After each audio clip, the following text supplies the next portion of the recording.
livro de 1 Samuel, capítulo 7, versículos 11 e 12. Vou fazer essa leitura. Saindo de Mispa, os homens de Israel perseguiram os filisteus e os derrotaram até abaixo de Bet-car. Tomou então Samuel uma pedra e a pôs entre Mispa e Sem, e lhe chamou Ebenezer, e disse: até aqui nos ajudou o Senhor. Vamos orar, irmãos. Pai querido, nós te louvamos por esse dia. Agradecemos a ti, Senhor, porque o Senhor é o Deus que cuida de nós, que cuida das nossas vidas, que cuida da vida da tua igreja, ó Deus. O Senhor é aquele que dá brilho à tua salvação, é quem faz da tua palavra uma palavra de vida, de transformação, de salvação. Ó Pai querido, que o Senhor Deus esteja abençoando esta igreja nesse mês, quando estaremos ouvindo palestras, mensagens, cantaremos em louvor e em gratidão pelo aniversário da nossa igreja. E que o Senhor Deus fale conosco e nos dê, ó Deus, responsabilidade para com o trabalho do Senhor. E seja, ó Deus, também nos abençoando, ó Pai, fazendo-nos pensar sobre a nossa vida, sobre o cuidado nosso para com as coisas do Senhor, Deus. Nós assim oramos em nome de Jesus. Amém. Interessante falar de aniversário da igreja. O nosso aniversário deveria ser comemorado sempre com o aniversário da igreja, porque a nossa história, ela deve ser marcada a partir do ministério que nós temos, daquilo que nós fazemos, como nós servimos ao Senhor. Quanto mais nós servimos a Deus, mais nós não vamos ter uma vida paralela para comemorar, né? O que você comemora? Quais são os acontecimentos da sua vida? É aquilo que você vive com o povo da sua igreja. O que você faz? É aquilo que você faz relacionado também ao seu ministério, à sua vida relacionada à igreja. Talvez não seja junto o tempo todo, mas tudo que nós fazemos deve estar relacionado à nossa vida com Deus. Então, nós também comemoramos aniversário quando a nossa igreja, a igreja que nós amamos, completa aniversário. E um aniversário é como realmente um marco. Esse texto que nós lemos, Samuel pega uma pedra e finca lá no chão, a chama de Ebenezer, e aquilo se tornou um memorial, para que todos passassem por ali, estivessem lembrando de uma história. E a frase que ele usou é: até aqui nos ajudou o Senhor. Que história é essa, irmãos? Eu quero resumir um pouquinho a história de Samuel, porque ele realmente foi um homem que pode e poderia sempre dizer: até aqui nos ajudou o Senhor, ou até aqui também me ajudou o Senhor. Porque em todo o tempo, toda a história de Samuel é marcada pela presença de Deus. A gente vê desde o nascimento, ele era uma pessoa que foi dedicada ao Senhor. Ele foi dedicado desde o seu nascimento. Se a gente ler 1 Samuel 1:11, nós vemos umas palavras da sua mãe: Senhor dos exércitos, se benignamente atentares para a aflição da tua serva, e de mim te lembrares, e da tua serva não te esqueceres, e lhe deres um filho varão, ao Senhor o darei por todos os dias da sua vida. Então não tem uma história melhor do que essa, né? Antes de nascer, ele foi dedicado ao Senhor. A gente percebe também na história toda de Samuel, desde pequeno, ele foi usado por Deus. 1 Samuel 3,19 diz que crescia Samuel e o Senhor era com ele, e nenhuma de todas as palavras deixou cair em terra.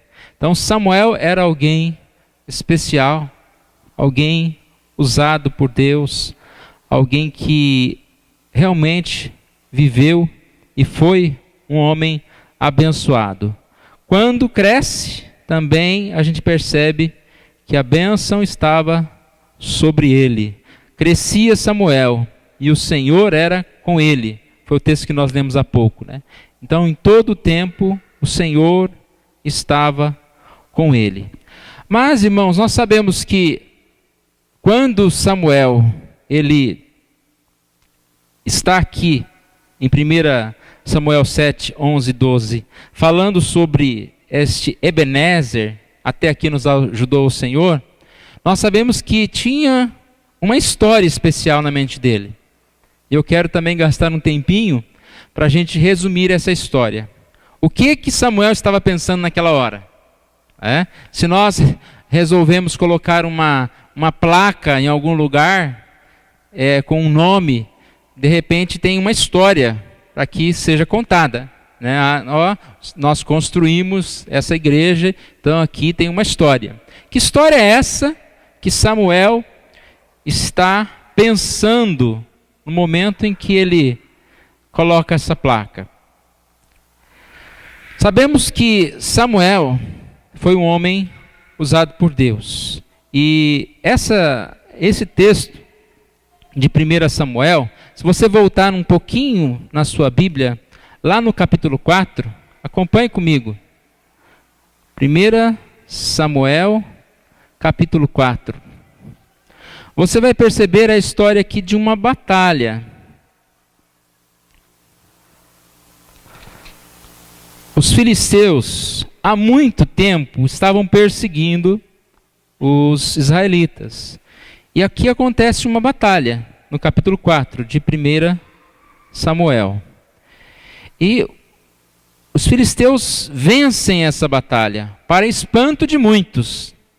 Como que o povo de Israel pode perder uma batalha? Eles tiveram uma disputa e perderam essa batalha. Versículo 3. Voltando o povo ao arraial, disseram aos anciãos de Israel: por que nos feriu o Senhor hoje diante dos filisteus? Eles ficaram perplexos. Por que nos feriu o Senhor? Repare que antes de tentar ouvir alguma resposta de Deus, eles tomaram uma decisão. Qual foi a decisão deles? Tragamos de Silo a arca da aliança do Senhor para que venha no meio de nós e nos livre das mãos dos nossos inimigos. Eles pensaram assim: nós perdemos a batalha, então nós vamos vencer agora.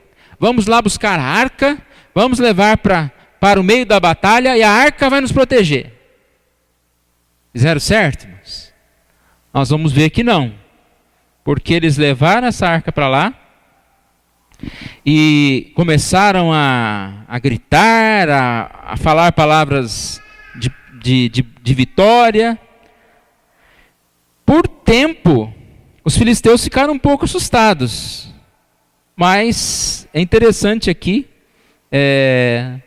versículo 9: sede fortes, filisteus, portai-vos varonilmente, para que vocês não sejam escravos. Então parece que eles falaram: não se assustem, vamos lá. E eles venceram novamente o povo de Deus. Lembram dessa história? A arca foi levada. Você imagina que a arca era o maior exemplo de que Deus estava com eles. E essa arca foi tomada das mãos deles. E eles assim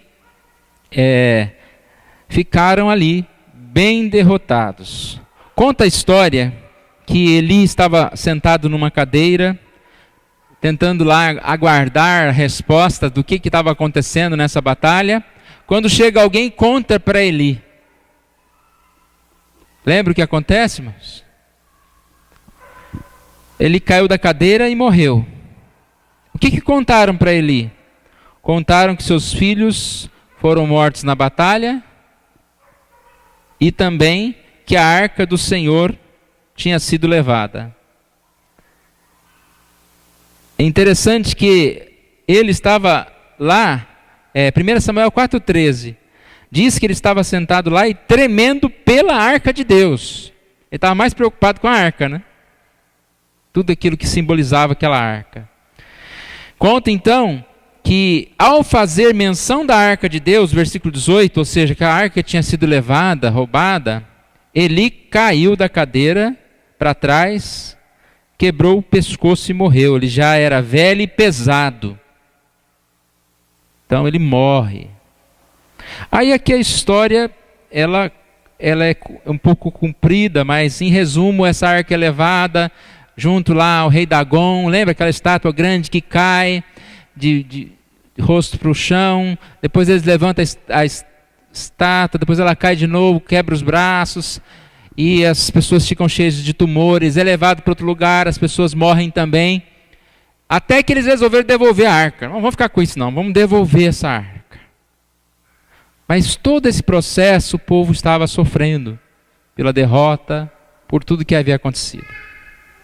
Então, irmãos, chega um momento de decisão. 1 Samuel 7, versículo 3. Falou Samuel a toda a casa de Israel, dizendo: se é de todo o vosso coração que voltais ao Senhor, tirai dentre vós os deuses estranhos e os astarotes, e preparai o coração ao Senhor. Servi a Ele só, e Ele vos livrará das mãos dos filisteus. Então, o que Samuel nesse momento faz? Exorta o povo à santidade. Vocês querem vitória? Não adianta nada levar a arca, gritar. Olha a vida que vocês levam. Cheio de outros deuses, de pecado, afastados de Deus. Vocês querem vencer? O que vocês devem fazer? Voltais ao Senhor. Voltais ao Senhor e buscai esse coração que serve ao Senhor. Qual foi a resposta do povo diante dessa palavra de Samuel? Versículo 4. Então os filhos de Israel tiraram dentro de si os balaíns e os astarotes e serviram só ao Senhor. Disse mais Samuel: congregai todo Israel em Mispa, e orarei por vós ao Senhor. Congregaram-se em Mispa, tiraram água e a derramaram perante o Senhor. Jejuaram aquele dia e ali disseram: pecamos contra o Senhor. Samuel exorta a santidade e o povo escuta a voz de Samuel. Eles se arrependeram dos seus pecados. Se curvaram a Deus. O que acontece então, irmãos? Novamente os filisteus vêm atacar.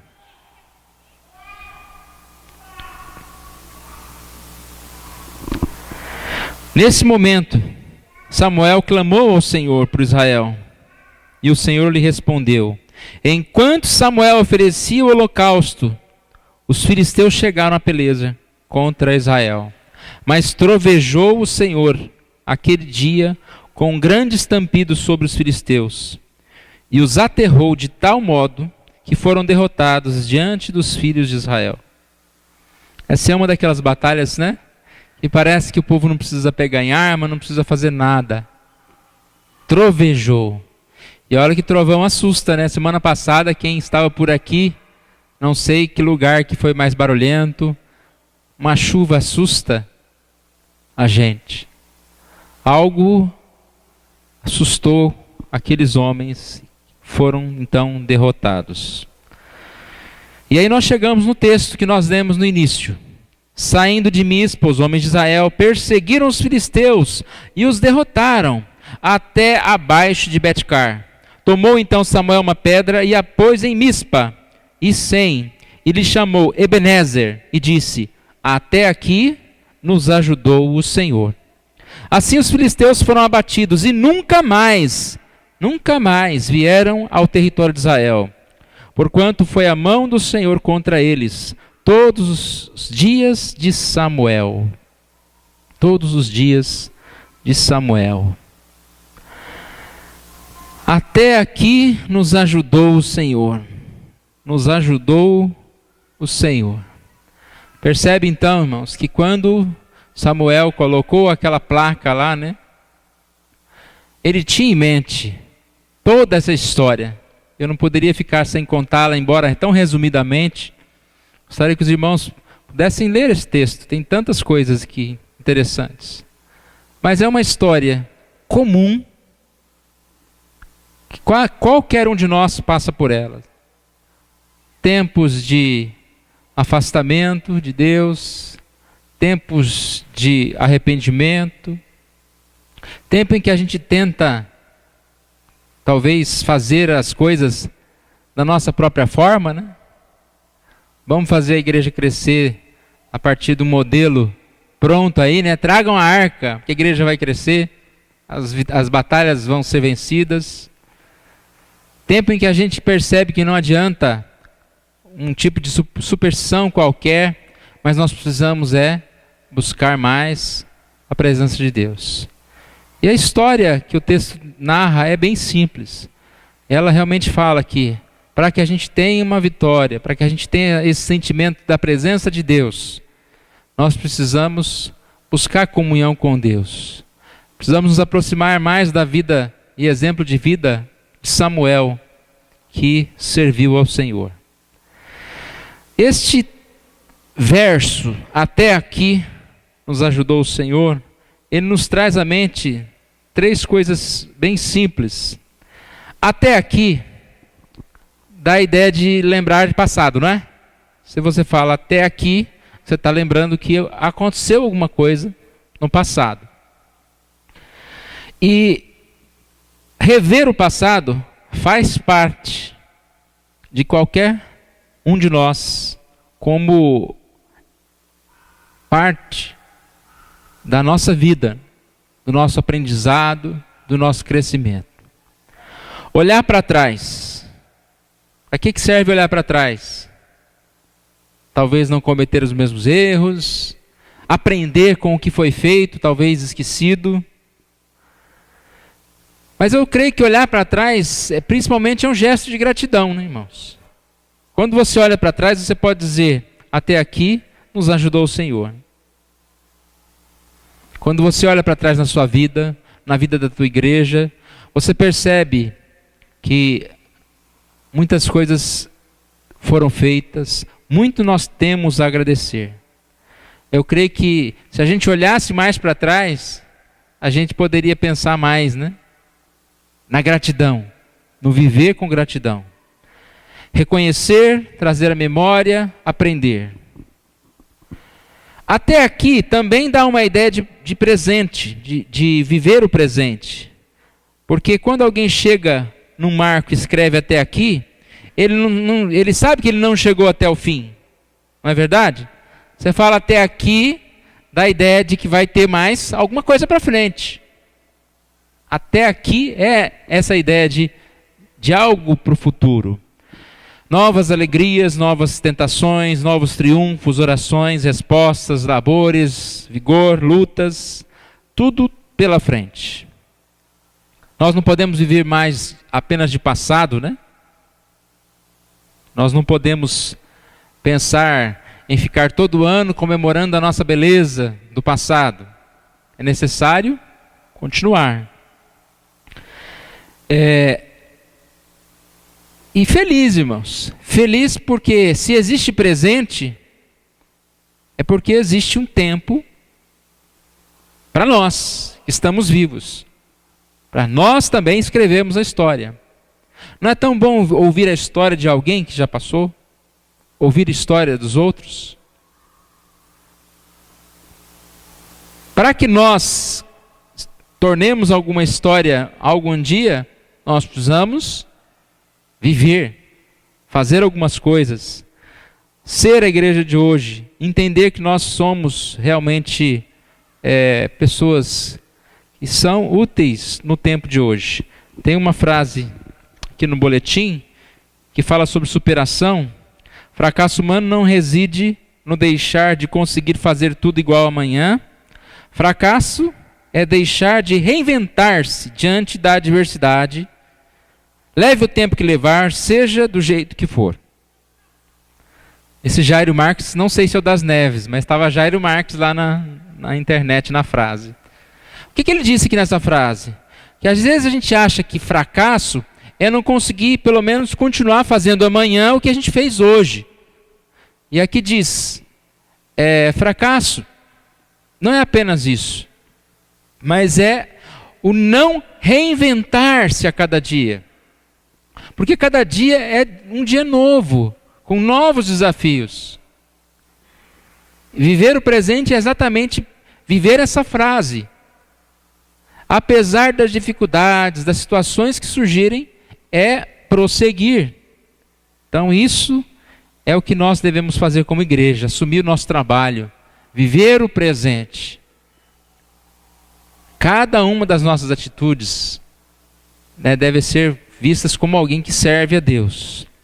E a questão do futuro, a confiança no futuro. Até aqui nos ajudou o Senhor, dá a ideia de que aquele que nos ajudou continuará nos ajudar até o fim. Quando você fala, até aqui tudo bem, numa visão otimista, você está já afirmando que vai continuar bem. Até aqui o Senhor me ajudou. Tenho certeza que Samuel acreditava que o Senhor iria com ele adiante, para frente. E isso, irmãos, dá uma confiança muito grande. Nós somos motivados pela confiança no futuro. Nós cremos e devemos ter essa confiança de que nós vamos conseguir continuar. Tem gente muito pessimista, Olha para o futuro, olha lá como foi bom. Hoje está mais ou menos, mas amanhã vai dar mais, vai acabar tudo. Irmãos, graças a Deus, porque o Senhor que nos ajudou no passado é o mesmo que nos ajuda hoje e vai continuar conosco. Confiança para o futuro. O Senhor está ao nosso lado, vai continuar ao nosso lado. Ele é aquele que nos ajuda e que nos acompanha e nos acompanhará em toda a nossa história. O que a gente vê aqui nesse texto, irmãos? A gente vê um acompanhamento de Deus nas nossas vidas. Na igreja do Senhor. Quando nós pensarmos em igreja, quando nós passarmos na porta da nossa igreja, talvez você não precise de uma placa, a própria igreja, o próprio templo já é um monumento, de lembrança. Quando você vê essa igreja, você deve refletir sobre o passado, sobre o presente e sobre o futuro. Você deve se incluir nessa história, da forma como Deus tem colocado no seu coração e participar dessa história. Mas sempre lembrar que as vitórias ou derrotas estarão relacionadas com essa nossa proximidade de Deus. Não tem como nós sermos igrejas, irmãos, se nós não nos comprometermos. Não tem como ser igreja se apenas nós queremos ganhar aí as batalhas, no oba-oba, nos gritos aí da arca. Nós precisamos nos comprometer espiritualmente, assumindo compromisso com o Senhor, confessando os nossos pecados e crendo que o Senhor Deus nos dará a vitória. Eu fico pensando aqui, muitos anos se passaram nessa história toda. Desde quando começa essa derrota, que eles ficaram perplexos. Como que nós perdemos uma batalha? Mas nós somos o Israel, o time A do mundo. Como? Desde essa hora, até o histórico desse marco, até aqui nos ajudou o Senhor. Muitas coisas aconteceram. A arca foi levada. A derrota realmente parecia o fim de tudo. Mas eles conseguiram a vitória. Como eu disse no início, a nossa vida, ela não pode ser paralela à vida da igreja. Nós temos que ter uma vida junto. O meu histórico, a minha história deve estar relacionada à história da minha igreja. Quando você for contar a história da sua vida, o meu desejo maior, eu creio que o desejo de Deus, é que você conte a história da sua igreja. o que você fez, por onde você andou, o quanto você venceu. As suas vitórias devem estar relacionadas às vitórias da sua igreja. Dá para a gente entender isso? Como que a gente tem que se aproximar mais dessa história toda, da história da nossa igreja. E assim, irmãos, nós vamos tendo vitórias. Quantas lutas nós passamos como igreja? Quantas lutas você passa na sua vida pessoal? Qual é a nossa esperança em relação a tudo isso?